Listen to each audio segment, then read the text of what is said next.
So how do you identify the specific targets now that you've found the businesses? Well, first you've got to define what do you want. So figure out the profile of the type of business you want, the category. Is location important to you? Is it something that you want to be close to so you can keep tabs on it? Does the revenue meet your minimum revenue, EBITDA, SDE requirements to make it interesting to you? Is it positive cash flow, or does it have profits but negative cash flow? Because some businesses do. If it has negative EBITDA, then is it negative because it's on an accrual system and they have the money in the cash flow, but they don't have, because they have to recognize the revenue over time, it looks like it's a loser, and that makes it hard for them to sell. So those are all things to think about. It could be taking out too much money, absolutely. Drawing it down. Growth life cycle, is it in an up or down cycle?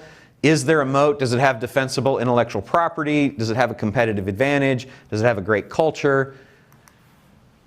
Is there market cyclicality? Is this a business that is up and down like the construction business? Are there soft assets like a great brand that people like, or they give a good customer experience? How marketable are the assets that are on the balance sheet?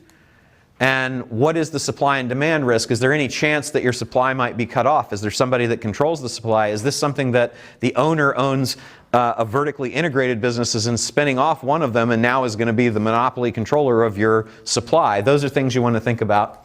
Are there any, we don't do that anymore, Me Too kind of risks going on? And what is the capacity of the business to expand? Because you're going to buy it hoping to grow it.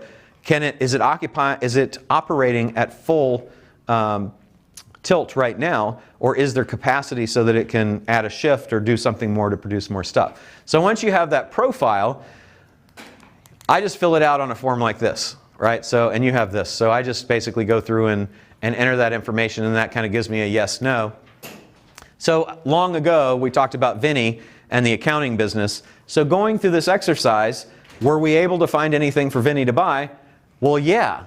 We found, what is it, 1, 2, 3, 4, 5, 6, 7, so 21. We found 21 categories of businesses that he could buy that he's now reaching out to. So that's pretty cool. Like if you go through this exercise, you'll go from I have no idea what to buy to I got a lot of ideas. And you want a lot of ideas because ideally you're going to find about 100 potential people and businesses to approach. And out of that, you'll whittle it down pretty quickly to about 20.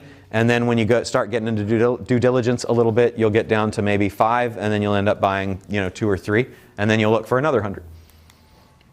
Okay, for each, I talked about who to talk to. For each of the categories that you identified, talk to all the people that I mentioned. I had to take that out of there.